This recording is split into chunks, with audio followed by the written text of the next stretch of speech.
Raw Taco here. What we're going to talk about on this video is soaking nuts and seeds. As far as I understand, all nuts and seeds have an enzyme inhibitor on it that does not release all the nutrients if you just eat them raw the way they are. And also what you want to do is when you eat nuts and seeds, you want to have raw nuts and seeds. You don't want to have roasted or salted, any kind of form of processing, because for them to roast them and salt them, generally that kills off or eliminates a lot of the nutrition that your body can absorb out of the nuts and seeds. So by soaking them, it makes them pre-digestive, and your body absorbs them more. Let's say we go to the ball game and we get peanuts, we crack the shells, we eat the peanuts while we're there, and then the next time we have an elimination, if you want to look, you'll see that there's undigested peanuts, if that's what we ate was peanuts. And other nuts and seeds, they work the same way. Your body won't digest them and absorb them to where they just, when you eliminate, they just come out. So in a whole form at times, except what we crunched up in our mouth.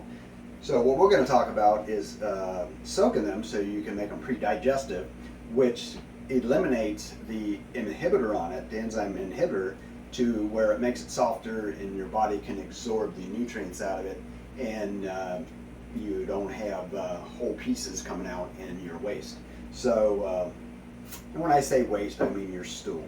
So what we're going to do is what I do is almonds is one of the super nuts, one of the harder nuts. I think it's been labeled one of the super nuts.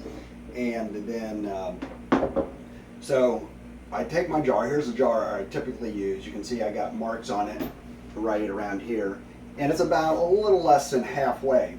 So I'll take my almonds, and also on almonds and nuts and seeds, you want to eat and consume organic and non-pasteurized. Almonds, I think, are the most commonly across the board that are pasteurized. But the goal would be to seek out non-pasteurized, because a lot of the pasteurization, they'll use a chemical. It's a long word, so it's POP or PPO or something like that, the abbreviation. But it's toxin. And other ways is heat. And any heat that's above from 105, 108 to 119 degrees, anything above like 119 starts killing off the vitamins, minerals, and enzymes that our body thrives on absorbing when we eat this source of food. So when you get non-pasteurized, you have the maximum nutrition that can be in it, and then when you soak it, your body's able to absorb the maximum nutrition. So what we'll do is open up these nuts and then fill it up to this line.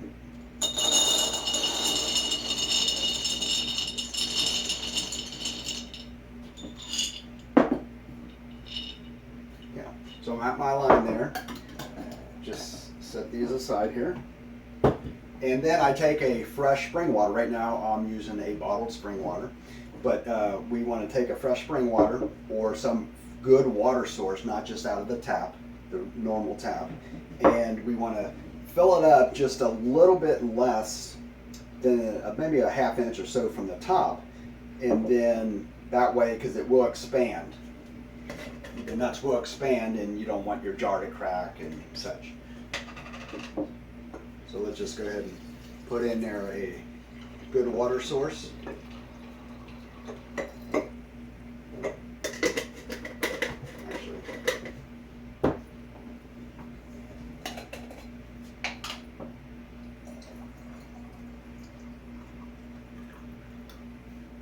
So keep it down a little bit from the top. And I haven't had it happen on me, but I've heard it's happened to where people filled it all the way up and the nuts expanded. They might have put too much nuts, too much water, and then expand it and crack the jar. Let me grab a lid here. And then you just put a lid on and you tighten it down all the way. And then I personally just take a pan and I just set it on the counter. That way, if there's any chance of defaults, the water doesn't go all over everywhere. So just for an example, say I decide to do this 9 in the morning. I'll do it 9 in the morning. I'll do what I just did. I'll put it on the counter, and then 9 in the evening, 12 hours later, I'll drain the water out with a sifter and a strainer, and then I'll put a little bit more water back in there, rinse it, and strain it back out. Then I'll fill it back up, but the nuts will be swelled up, so they'll take up more of the jar, which will take up less water, but I'll still fill the water up about a little less than, about a ½ inch, a little less than a ½ inch from the top, and go till 9 in the morning again. So I go another 12 hours. So the total is 12 hours on almonds. And then once you get to there, you strain the water out again, a little bit more rinsing. Then I fill it back up just to the top of the nuts at that time. Then I'll go ahead and put it in the refrigerator. Basically what you want to do is do enough what you're going to eat within the next few days. A lot of time I'm getting ready to make some coconut almond yogurt, and what I'll do is I'll use this to make coconut almond yogurt, and I'll put some in my smoothies.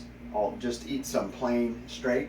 So I don't know if it'll be on this video, but I'll continue this on another video to where once they soak, I'll show you what a soft nut is.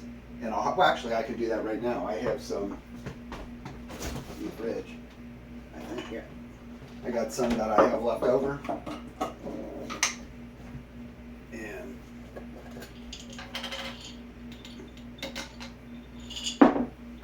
spoon here.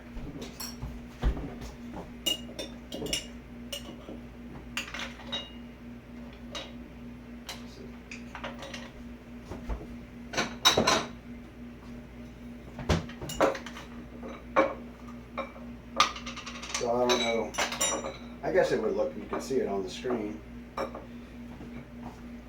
So here you have the soaked almonds, and these were the same almond source, and you can just see, whoops, they're sliding there.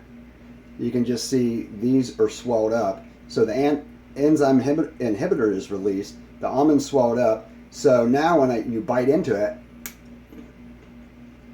it's soft, it's crunchy, but it's not as crunchy and hard as this almond is. So if you can see that, I don't know if it's hard to see, but it's need a little water there. So it makes it pre-digestive where your body absorbs it a little bit, or I mean, sorry, a lot better. So, well, that's all for today, and we'll go from there. We'll talk to you.